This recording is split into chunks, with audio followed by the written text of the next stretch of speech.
हमारे श्री नरेश कुमार जी और श्री भोजन दत्त जी यहाँ पर पहुंचे हैं आप सभी को ये प्रेरणा देने के लिए कि छात्र छात्राओं आप लोग स्वयं तो नशे के इस दुष्प्रभाव से दूर रहेंगे और लोगों को भी जागरूक करेंगे कि हम नशे से दूर रहें। अब मैं सर से कि सर मंच पर आए और जिस मिशन के लिए आप यहाँ पर इतना कष्ट उठाकर आए हैं हमारे बच्चों को, तो जो भी मार्गदर्शन आपकी तरफ से मिलेगा वो अवश्य इनको लाभदायी होगा, ऐसा मेरा मानना है।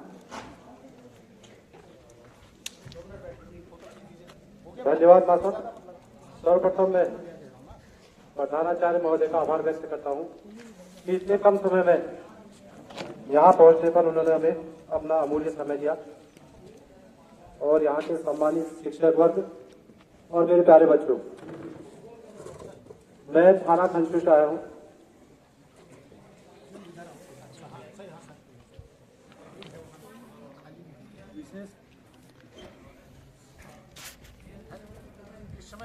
कि मैं आपका ज्यादा समय लूंगा, परीक्षा का समय नजदीक आ रहा है, फिर भी मैं अपनी बात को संक्षिप्त में यहाँ पे आपको समझाने का प्रयास करूंगा। जैसा कि वर्ष 2025 को उत्तराखंड सरकार और हमारे जिला स्तर से हमारे एसएसपी महोदय द्वारा नशे की जो बढ़ती प्रवृत्ति हमारे समाज में एक विकराल रूप ले रही है, इसकी रोकथाम के लिए हमें तो निर्देशित किया ही जा रहा है कि आप अपराधियों पर अंकुश लगाएं, अपराध करने वालों को पकड़ें और उन पर कानूनी कार्रवाई करें। मगर इसकी रोकथाम जो बड़े स्तर पर की जा सकती है उसका है एक प्रमुख कारण जागरूकता, जिसे हम स्कूलों के माध्यम से, क्योंकि जो बच्चे होते हैं वो आने वाला समय का भविष्य है और उनकी मानसिक क्षमता बड़ों की अपेक्षा काफी, उनका सोचना समझना अन्य की भांति अच्छा माना जाता है कि वो इसको जल्दी कैच करके अपने परिवार को इसके संबंध में अवगत कराएंगे। तो जैसे नशे से विशेषकर क्या हो रहा है, अगर कोई आदमी नशा करता है तो उसके परिवार का विघटन, परिवार टूटता है और उससे क्या होता है जो घर के अन्य सदस्य भी उससे प्रभावित होते हैं। जैसे आप ही को ले, जो बच्चा पढ़ने वाला है, अगर घर का कोई व्यक्ति नशे के उसमें चंगुल में फंस जाता है तो क्या होता है, घर भी विघटन होता है, घर तोड़ते हैं और पारिवारिक परिस्थितियां कुछ अलग ओर चली जाती है। नशा हमारे पहाड़ में विशेषकर जो भांग चरस जिसे कहते हैं हम, या जो बड़े बड़े शिक्षण संस्थानों में है उसमें स्मैक एक पाउडर नुमा होता है, जिससे बच्चे पहले उसको जो कुछ लोग पैसा अर्जित करने के माध्यम बना रखा है, वो क्या करते हैं बड़े बड़े शिक्षण संस्थाओं में कैंटीन आदि के माध्यम से बच्चों को प्रोवाइड कराते हैं, मतलब बच्चों को उस नशे के उसको आदि बनाते हैं। तो जैसे जैसे बच्चा उस नशे का आदी हो जाता है तो वो स्वयं भी फिर उसको क्या करने लगता है, परचेज करने लगता है, खुद खरीद के नशा करने लगता है। फिर धीरे धीरे क्या होता है, वो नशे का इतना आदी हो जाता है तो अपने परिवार और अपने परिजनों की भी बात मानने से इनकार कर देता है, या जब तक उसको नशे वाली चीज नहीं दी जाएगी तो खुद अपने आप पे कंट्रोल खो देता है। मतलब शरीर तो उसका है मगर कंट्रोल किसका रहता है उसके पर, नशे का, जिसका वो आदी हो चुका है।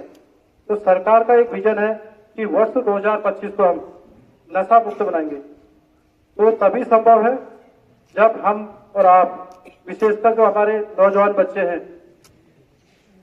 इस चीज को आपने ध्यान दिया होगा, कोई भी बुरी चीज उसमें कंपनी या प्रोडक्ट एक नीचे से छोटे अक्षर में लिख देता है कि यह स्वास्थ्य के लिए हानिकारक है। लिखता ही नहीं लिखता। आपने सिगरेट का डब्बा देखा होगा, आपने शराब की बोतल देखी होगी, लिखा रहता है नहीं दिखाता है, फिर भी हम क्या करते हैं, नजरअंदाज करते हैं। क्यों? क्योंकि हम उसके आदी हो चुके हैं। अगर कोई बीड़ी पीने वाला या सिगरेट पीने वाला अगर उसे वो चीज नहीं मिलती तो बेचैन सा हो जाता है, मगर कंपनी क्या कह देती है, हमने तो उसके नीचे मार के दिया हुआ है, वो अपने आप साथ बच जाती है। तो क्या करेंगे, हम इससे दूर रहेंगे या करना चाहिए नशा? और भांग किस किस के घर पर हो रही है हमारे यहाँ? भांग की खेती हमारे जो पूर्वज पहले से जो हो रही है वो एक दवाई और उसको एक खाने में विशेषकर कुछ सब्जियों में प्रयोग किया जाता था वो। तो आज क्या कर रहे हैं, उसको पैसा कमाने के लिए कुछ लोग क्या कर रहे हैं, उसका व्यापार करने में लगे हैं। उसको इकट्ठा गांव से इकट्ठा कर, वो सोचते हैं कि मेहनत ना करनी पड़े, उसको इकट्ठा कर बेच के कम समय में ही क्या करते हैं, अधिक धान क्या कर रहे नहीं कर रहे, अधिक धन कमा रहे नहीं कमा रहे कुछ लोग। मगर बेटा वो क्या है, छोटे से समय के लिए है। जब वो पकड़ा जाता है, जितना उसने धन कमाया उससे अधिक उसको एक तो सजा का प्रावधान इससे सबसे ज्यादा है, 10 साल तक की सजा है। अगर कोई व्यक्ति ऐसे काम करते हुए पकड़ा जाता है तो उसको क्या है, अधिकतम कितनी सजा है, 10 साल, और जुर्माना भी तगड़ा है। तो क्या होगा, इतने 10 साल जो एक मेहनत मजदूरी करके कमा के अपना भरण पोषण कर सकता है, मगर वो क्या करता है, उस मेहनत को त्याग कर वो सोचता है कि मैं छोटी सी इस काम को करता हूँ। एक बार सक्सेस होगा, 2 बार, एक दिन तो पकड़ा ही जाएगा। क्यों? तो होता क्या है, जितना उसने कमाई, सरकार का एक विजन है, अगर उसने जो संपत्ति कमाई है तो उसको भी सरकार क्या करती है, अपने अधीन कर लेती है या उसकी कुर्की हो जाती है। तो आप लोग क्या करेंगे, जो आपके अगल बगल जो ऐसे काम में लिप्त है या लगता है कि शराब कोई बेच रहा है या कोई भांग बेच रहा है, तो उसकी सूचना किसको देंगे आप, किसे देंगे? आपके नजदीक कौन रहते हैं, आप कहाँ प्रतिदिन कहाँ आते हैं, स्कूल आते हैं, तो आप अपने गुरुजनों के माध्यम से देते हैं। यह जो सरकार ने नंबर जारी किए हैं, देखो पुराना नंबर क्या था, 100 नंबर, सभी को याद है पुलिस का 100 नंबर है। आज उसको और बढ़ोतरी कर दी है, 112, डायल 112, 1090, इनमें भी आप कॉल करके जो भी आपको नंबर मिल जाता है उस पर कॉल करके क्या कर सकते हैं, आप सूचना देकर अपने परिवार को, अपने गांव को, अपने समाज को बचा सकते हैं। आपको अच्छा लगेगा, आपका गांव का व्यक्ति कोई शराब पी के कोई गिरा रहता है, कोई दूसरा कहता है देखो आपके गांव का है, अच्छा लगता है? नहीं। तो इससे कैसे बचा सकते हो आप? एक तो आप क्या करोगे, अपने घरों में, अपने आसपास जो नशे के आदी हो चुके हैं तो उनको क्या कहेंगे, आप समझाएंगे। इससे क्या होता है, मानसिक स्थिति भी बेकार होती है, काफी रोग इससे होते हैं। अत्यधिक नशा करने से क्या होता है, मानसिक रूप से भी आदमी विक्षिप्त हो जाता है, मतलब वो दिमागी रूप से भी कमजोर हो जाता है, उसकी सोचने समझने की क्षमता क्या हो जाती है, धीरे धीरे कम हो जाती है। तो इसीलिए सरकार का जो एक विजन रखा गया है कि हम अपने समाज में नशे की जो कुप्रथा चल गई है उसको दूर करें। जैसे खासकर क्या होता है, हमारे यहाँ कोई समारोह आदि होता है तो उसमें भी शराब का प्रचलन अत्यधिक किया जा रहा है, जो कि नहीं किया जाना चाहिए। किया जाना चाहिए? कौन कौन सहमत है? बेटा नहीं किया जाना चाहिए। मैंने कहा कौन कौन उसको अच्छा मानते हैं? ठीक है, ठीक है, क्या कहा मैंने? कहा उससे कौन कौन सहमत है, मतलब कौन कौन उस चीज को अच्छा मानते हैं, तो आप हाथ खड़ा करें। बेटा वो गलत चीज है, तो मैं ये तो नहीं कह सकता कि आप उसको एकदम रोक सकते हैं, मगर आप क्या कर सकते हैं, अपने अपने परिजनों को, अपने अपने रिश्तेदारों को कह सकते हैं, इसके दुष्परिणामों के बारे में बता सकते हैं कि क्या हो रहा है, इससे क्या हो रहा है। अधिकतर परिवार नशे के कारण भी टूट रहे हैं, या तो पेरेंट्स नशा कर रहे हैं या बच्चा नशा कर रहा है। बड़े बड़े शिक्षण संस्थानों में क्या हो रहा है, बच्चा नशा करके आ रहा है, फिर उसकी जीत पूरी करने के पेरेंट्स परेशान है, क्योंकि नशे के कारण वो इतना एडिक्ट हो जाता है कि उसकी जो मांग होती है तो कभी कभी पेरेंट्स के जो लेवल है उससे ऊपर होती है, मगर फिर भी क्या करते हैं, अपने बच्चों की खातिर धीरे धीरे उसकी एक मांग मांगते हैं, फिर उसकी मांगे धीरे धीरे क्या हो जाती है, इतनी लंबी होती है कि उसको पूरा करना संभव नहीं पाता है।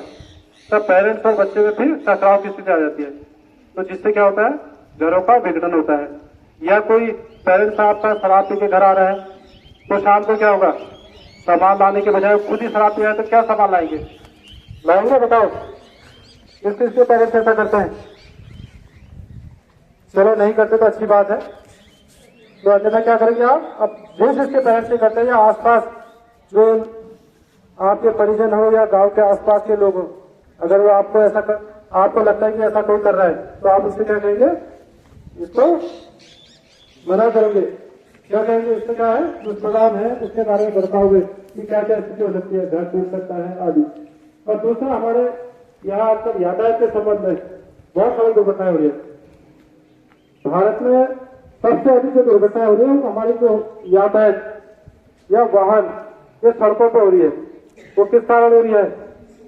विशेषकर क्या हो रहा है, 18 साल 17 साल से 18 साल के बच्चे क्या कर रहे हैं, तुरंत अपने भाइयों से मेरे मेरे को स्कूटी दो या मुझे मोटरसाइकिल दो। तो 18 साल से कम का बच्चा मोटरसाइकिल चला सकता है या नहीं?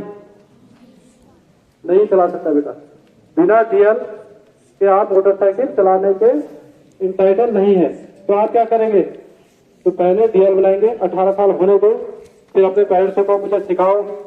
आप क्या करेंगे, किसी फील्ड या जो गांव की जो अन्य सड़कें होती है उसमें पहले आप सीखिए, उसके बाद क्या करेंगे आप मेन रोड पाएंगे। नहीं तो क्या होगा, 18 साल से कम के बच्चा अगर कोई वाहन चलाते हुए पाया जाता है तो उसके खिलाफ कार्रवाई नहीं होती है, उसके पेरेंट्स के खिलाफ कार्रवाई होती है। ये चाहते हैं कि आपकी वजह से आपके पेरेंट्स को हमें तो करना पड़े, चाहते या नहीं?